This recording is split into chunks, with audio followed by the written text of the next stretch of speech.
Hello everyone, नमस्कार। कैसे हैं आप सभी। मैं हरप्रीत सिंह एक बार फिर से आप सभी का स्वागत करता हूं स्टडी 24 ऑफिशियल में। तो आज की इस वीडियो में जैसा आपने टाइटल और थंबनेल में देखा है उसी के बारे में हम बात करने वाले हैं, तो वीडियो के साथ बने रहिए और अपने इस चैनल को भी ज़रूर आप सब्सक्राइब करें, क्योंकि एक बहुत अच्छी सीरीज़ हम लोगों ने स्टार्ट कर रखी है और जो आपके किसी भी कम्पिटिटिव एग्ज़ाम जहाँ पे जीएस का पोर्शन आता है तो उन सभी के लिए काफ़ी इम्पोर्टेंट है और बहुत ही सिंपल तरीके से आप लोगों को कराई गई हैं वीडियोस। और अगर आपने प्रीवियस वीडियोस नहीं देखी हैं तो आप डिस्क्रिप्शन बॉक्स में प्लेलिस्ट का लिंक है, वहाँ से आप 1 बाय 1 वीडियोस देख सकते हैं ताकि आपको हेल्प मिले। तो अभी जो ये सीरीज़ है काफ़ी इंटरेस्टिंग है, काफ़ी अच्छी है और सिंपल तरीके से आपको बताया है और बहुत मेहनत लगी है इस चीज़ में। तो आप प्लीज़ चैनल को सब्सक्राइब करें और लोगों तक भी इस अच्छी मुहिम को आप पहुंचाएं। तो अभी बिना टाइम वेस्ट करे पॉइंट टू पॉइंट टॉपिक्स करते हैं। तो इसमें आज हम जो करने वाले हैं वो क्या है, प्राग ऐतिहासिक काल के मुख्य बिंदु, मतलब प्री हिस्ट्री जो है उसके मेन पॉइंट्स हम करने वाले हैं। तो इससे पहले हमने पढ़ा था कि जो प्राग ऐतिहासिक काल होता है मतलब प्री हिस्ट्री होती है, तो उसमें लिखित साक्ष्य तो थे ही नहीं और इसके बाद इंसान पशु के समान था, लेकिन धीरे धीरे उसमें बदलाव आया और पहले उसने पहले शिकार करता था और जो हथियार उसके पास होते थे, पत्थर होते थे, वो बहुत ही नॉर्मल होते थे। दूसरे फेज़ में क्या हुआ कि उसके हथियार पैने होने लगे और शिकार में भी उसने अपने आप को डेवलप किया, तीर कमान वगैरह यूज़ किए और इसके बाद धीरे धीरे उसने अपना स्थायी निवास बनाया। तो आज हम जो पॉइंट्स हैं एग्ज़ाम पॉइंट ऑफ व्यू से और जो एग्ज़ाम में आपसे क्वेश्चंस पूछे जा सकते हैं उस पे हम बात करने वाले हैं। तो क्या क्या मेन चीज़ें हैं वो आज आप देख सकते हैं और बहुत ही इम्पोर्टेंट ये सीरीज़ है आप लोगों के लिए। तो ये बहुत ही इम्पोर्टेंट वीडियो, आप ये समझ सकते हैं इसे। तो सबसे पहले यहाँ पे जो एक पॉइंट लिखा हुआ है कि अगर आपके एग्ज़ाम में क्वेश्चन आ जाए कि मानव द्वारा सर्वप्रथम प्रयुक्त अनाज कौन सा था, तो यहाँ पे जौ का यूज करना है, गेहूं नहीं होगा। ध्यान रख लीजिए, गेहूं आंसर नहीं होगा। आंसर क्या होगा, जौ, मतलब जो बारले होता है या जौ आप देख सकते हैं यहाँ पे।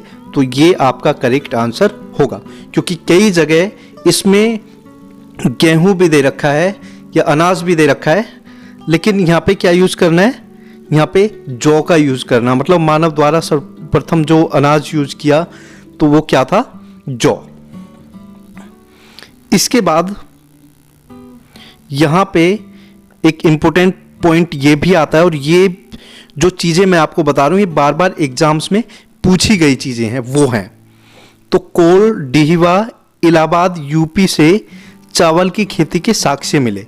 देखो ये जो जगह है चावल की खेती के साक्ष्य के लिए ज़्यादा जानी जाती है और जब चावल की खेती के साक्ष्य की बात की जाए तो कोल, डिहिवा, इलाहाबाद, यूपी की बात आती है। तो यहाँ पे आप लोग ये नोट कर सकते हैं, इस पे ध्यान दे सकते हैं। तो ये आपके लिए बहुत ही इम्पोर्टेंट है। हालांकि जो जौ की खेती के साक्ष्य की मैंने पहले भी बात बताई थी और आगे भी मैं आप लोगों को बता दूंगा। इसके बाद एक जो साइट है इसके बारे में और बात की जाती है, यहाँ पे जो लिखा हुआ है पिकली हल करके, जो कि कर्नाटक में है। यहाँ से राख के ढेर तथा निवास स्थान मिले थे। ध्यान रखें आप लोग, यहाँ क्या मिला था, राख के ढेर भी मिले थे और निवास स्थान भी मिला था। ठीक है, क्योंकि राख के ढेर से क्या पता चलता है कि इंसान ने आग जलाना शुरू कर दिया था और निवास स्थान मिले हैं, तो इसका मतलब ये है कि उसने अपने आप को काफ़ी डेवलप कर लिया था। तो ये जो साइट यहाँ पे है ये पिकली हल करके कर्नाटक के अंदर, ये काफ़ी इम्पोर्टेंट साइट है और इसे आप नोट कर सकते हैं। इसके बाद एक चीज़ और है कि चिरांद, सारण। देखो कई बार ऐसा भी हो सकता है, मैं यहाँ पे दो नाम क्यों बता रहा हूँ, क्योंकि हो सकता है कि डायरेक्ट चिरांद ही आ जाए एग्जाम में, हो सकता है कि सारण आए तो और वहाँ पे बिहार ना दिया हो तो डायरेक्ट सारण आ जाए, तो आप लोग कंफ्यूज हो सकते हैं। तो ऐसे में दोनों को आप थोड़ा सा, और देखो ये चीज़ ऐसी होती है जब आप इनको बार बार करेंगे तो आपके माइंड में ये चीज़ क्लिक हो जाएगी। हो सकता है कि डायरेक्ट आपसे पॉइंट टू पॉइंट ना बताया जाए, लेकिन एग्जाम में जब आप देखेंगे तो आपको समझ आएगा कि हाँ ये चीज़ मैंने पढ़ी थी। तो चिरांद सारण बिहार में हड्डी के जो साख से मतलब चिरांद सारण बिहार से हड्डी से बने औजार मिले थे यहाँ पे, और मेनली किसके थे? हिरण के सींगों के। तो यहाँ पे ध्यान रखें, चिरांद जो सारण बिहार में है वहाँ से हड्डी से बने औजार मिले, और मेनली अगर बात करें तो हिरण के सींगों से बने हुए यहाँ पे औजार मिले। और औजार के तरीके से भी इंसान उस समय इनको यूज करता था, और इसके अलावा इंसान इनको हथियार की तरह भी यूज करता था, क्योंकि ये जो आपको पता है बोन्स होती हैं, हड्डियाँ होती हैं, सींग होते हैं, तो वो बड़े पैने होते हैं, तो उनको थोड़ा बहुत तो जैसे इधर उधर दे के मारते हैं तो चोंच निकल जाती है। तो ऐसे में हो सकता है कि इनको बहुत अच्छे तरीके से यूज किया गया हो। देखो ये चीज़ आप समझिए कि जैसे आज के टाइम में जानवर है तो वो भी तो काफ़ी ऐसी चीज़ें करता है ना, मतलब कुछ ऐसी चीज़ें करता है, अपने गड्ढा भी खोदता है, या खाना है तो उसे छिपा के भी रखेगा, तो ऐसे दिमाग होता है।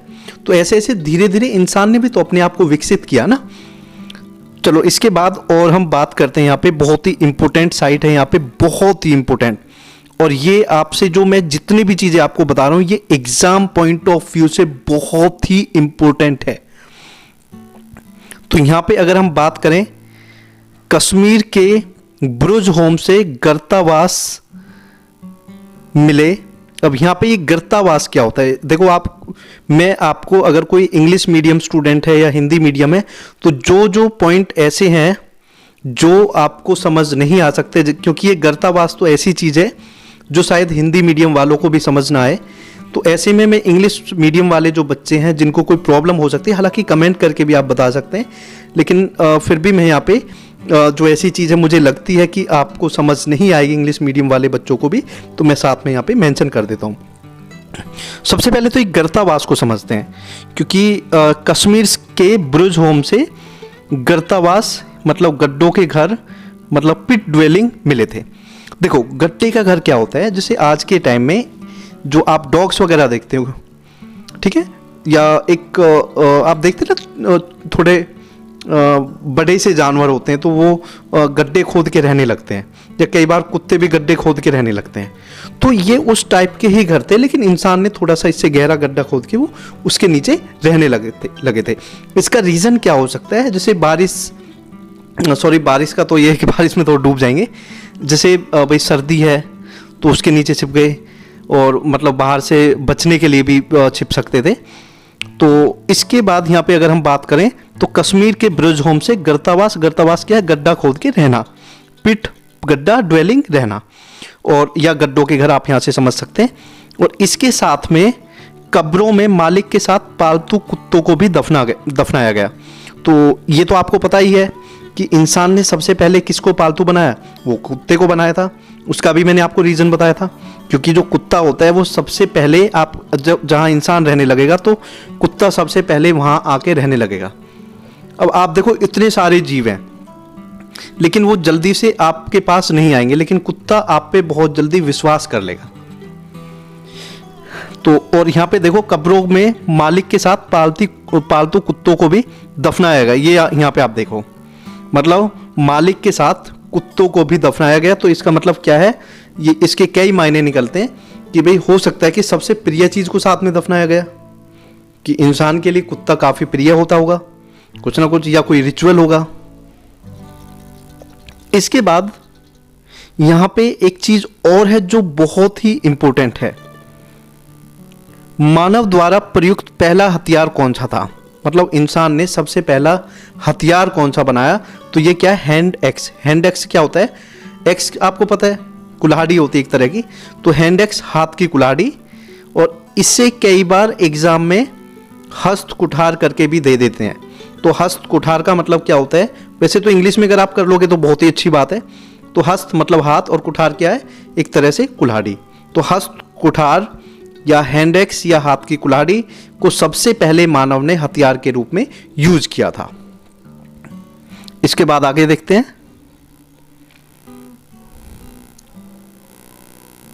ये देखो बहुत ही इंपॉर्टेंट चीजें मैं यहाँ पे आपको बता रहा हूं कि भारतीय पुरातत्व के जो जनक हैं वो कौन से हैं? Alexander Cunningham. देखो ये ध्यान रख लीजिए, एलेक्जेंडर कनिंघम ये भारतीय पुरातत्व के जनक हैं। इसके बाद मानव ने सबसे पहले कुत्ते को पालतू बनाया। देखो मानव ने सबसे पहले कुत्ते को पालतू बनाया। इसके बाद रॉबर्ट ब्रूस फुट ने 1863 ईस्वी में हैंड एक्स की खोज की थी। क्योंकि देखो मैंने आपको बताया था कि मानव ने सबसे पहले किस हथियार को यूज किया, तो वो हैंड एक्स को यूज किया, हस्त कुठार मतलब हाथ की कुल्हाड़ी को। तो इस हाथ की कुल्हाड़ी की खोज किसने की? रॉबर्ट ब्रूस फुट ने 1863 ईस्वी में सबसे पहले इसकी मतलब खोज की थी हैंड एक्स की। और कहाँ से? पलवरम मद्रास, मतलब जो चेन्नई क्या है, पहले मद्रास होता था जो कि तमिलनाडु के अंदर है, इसमें यहाँ पे खोज हुई थी। मतलब डायरेक्ट ऐसा भी हो सकता है, देखो चेन्नई मद्रास ना आए, तमिलनाडु ना आए, लेकिन पल्लवरम आपको याद होना चाहिए। तो पल्लवरम में हैंड एक्स की खोज हुई थी, रॉबर्ट ब्रूस फुट ने की थी 1863 ईस्वी में। और हैंड एक्स क्या है कि मानव द्वारा सर्वप्रथम यूज किया जाने वाला हाथ मतलब हथियार था, जिसे हस्त कुठार के नाम से भी जाना जाता है।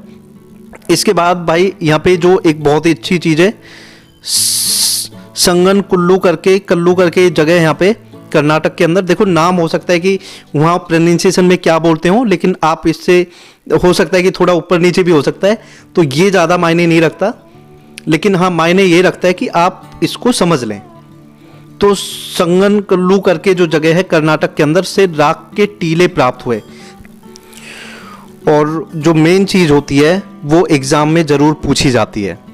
तो यहाँ पे जैसे ये राख के टीले की बात हो रही है, तो राख के टीले ऐसे नहीं कि कोई हर जगह मिले होंगे, लेकिन कहीं कहीं जो चीज़ें मिली है तो वो एग्ज़ाम में पूछी जा सकती है। तो यहाँ पे अगर हम आगे बात करें तो भीमबेटका और आदमगढ़ एमपी से मानव द्वारा बनाई गई पेंटिंग्स मिली। ये आपके लिए बहुत ही इंपॉर्टेंट है। और भीमबेटका की जो साइट है ये तो बहुत ही फेमस है, तो ये एग्जाम में पूछी जाती है। भीमबेटका और आदमगढ़ एमपी से मानव द्वारा बनाई गई पेंटिंग्स मिली, ये आपको बहुत अच्छे से ध्यान रखनी है। इसके बाद लंगनाज गुजरात से 14 मानव कंकाल और जली हुई हड्डियों के साक्ष्य मिले। यहाँ लोग मृतकों को जलाते भी थे। देखो लंगनाज गुजरात से 14 मानव कंकाल और जली हुई हड्डियों के साक्ष्य मिले। अब देखो जली हुई हड्डियों के अगर साक्ष्य मिल रहे हैं तो इसका मतलब ये है कि वहाँ पर लोग मृतकों को जो मतलब जिसकी डेथ हो जाती थी तो उसे जलाते भी थे। तो ये इसलिए इम्पोर्टेंट है क्योंकि जलाने की बात अगर हो रही है तो लंगनाज गुजरात में, और यहाँ से क्या 14 मानव कंकाल मिले। अब ये नहीं कि कहीं पे एक छोटी मोटी चीज मिले, कुछ यूनिक जो होती है ना चीजें वो ही आपसे एग्जाम में पूछी जाएगी। इसके बाद यहाँ पे नवपाषाण मतलब न्यूलिथिक का प्रयोग सर्वप्रथम सर जॉन लुबाक ने अपनी पुस्तक प्री हिस्टोरिका में किया। मतलब जो नवपाषाण है न्यूलिथिक है, इसका प्रयोग पहली बार सर जॉन लुबाक ने अपनी पुस्तक जो प्री हिस्टोरिका में इसका प्रयोग किया। अब यहाँ पे देखो एक क्वेश्चन आपके लिए सीधा ये बन सकता है कि नवपाषाण मतलब न्यूलिथिक का सबसे पहले प्रयोग किसने किया? तो सर जॉन लुबाक ने। इसके बाद सर जॉन लुबाक ने कौन सी पुस्तक लिखी? ये हो सकता है। कौन सी पुस्तक में सबसे पहले नवपाषाण का जिक्र किया गया है? तो बहुत सारे क्वेश्चन बन सकते हैं, घुमा फिरा के क्वेश्चन पूछे जाते हैं। ये नहीं कि चीजें आपसे बहुत ज्यादा पूछी जाएंगी, नहीं, कुछ चीजें ऐसी होती हैं जो घुमा फिरा के पूछी जाती हैं। इसके बाद यहाँ पे है गुफर काल जो कि जम्मू और कश्मीर में है। हड्डी से बने औजार और गर्तावास मिले। तो यहाँ पे गर्तावास भी मिले जो मतलब गड्ढे खोद के लोग रहते थे, तो ये यहाँ पे मिले थे। इसके बाद महाराष्ट्र के बोरी नामक स्थान से मानव निवास के प्राचीनतम साक्ष्य मिले। देखो ये ध्यान रखें आप, महाराष्ट्र के बोरी नामक स्थान से मानव निवास के प्राचीनतम साक्ष्य मिले। मतलब जो मानव रहता था उसके प्राचीनतम साक्ष्य कहाँ से मिले? महाराष्ट्र के बोरी नामक स्थान से। तो ये आप ध्यान रखें क्योंकि ये आपसे एग्जाम में पूछा जा सकता है। इसके बाद बेलन घाटी जो कि यूपी में है, यहाँ से क्या मिला? पशुओं की जीवाश्म और साथ में हथियार भी मिले। तो ये आप ध्यान रख सकते हैं, बेलन घाटी, और ये तो पूछा भी जाता है। इसके बाद क्वेश्चन है कि आग की जो खोज पुरापाषाण काल में हुई थी। अब देखो, मैंने जो आपको कुछ चीज़ें बताई हैं पहले, वो स्टार्टिंग क्या हुई वो सब छोड़ के अब आपको यहाँ पे ध्यान रखना है। अगर आग की खोज की बात करें तो कब हुई? पुरापाषाण काल में हुई। और इसके बाद अंतिम संस्कार की शुरुआत कब हुई थी? मध्य पाषाण काल में हुई, ये आप ध्यान रखें। तीर कमान की शुरुआत कब हुई थी? मध्य पाषाण काल में हुई थी, ये आपको ध्यान रखना है। इसके बाद खेती, स्थायी निवास, पहिया, मिट्टी के बर्तन की शुरुआत कब हुई थी? नवपाषाण काल में। हालांकि देखो, मध्य पाषाण काल भी कई जगह आपको मिल जाएगा, और वैसे स्टार्टिंग हुई थी वहां पे, लेकिन जो मेन आदमी सीखा था उस चीज को, वो कब था? नवपाषाण काल में। देखो, एक तो होता है कि कुछ सीख गया आदमी, किसी ने शुरुआत कर दी, एक होता है कि हाँ वो होने लगा फिर अच्छे से। तो यहाँ पे आपको आंसर क्या देना? नवपाषाण काल। इसके बाद मनुष्य ने सर्वप्रथम तांबा धातु का प्रयोग किया, ये भी आपके एग्जाम पॉइंट ऑफ व्यू से काफी इंपोर्टेंट चीज है। तो यहाँ पे मुझे लगता है कि जो ये चीज़ें आपको बताई हैं आप लोगों के लिए काफ़ी हेल्पफुल रहेंगी, काफ़ी आप लोगों को इनसे हेल्प मिलेगी। और वीडियो कैसी लगी है आप लोगों को कमेंट करके ज़रूर बताइए, और इस सीरीज़ को आप ज़रूर सपोर्ट करें। और अगर आपके माइंड में और भी कोई क्वेश्चंस हैं तो कमेंट करके ज़रूर बताइए। सो थैंक यू, बहुत बहुत धन्यवाद आप लोगों का वीडियो देखने के लिए। थैंक यू, जय हिंद।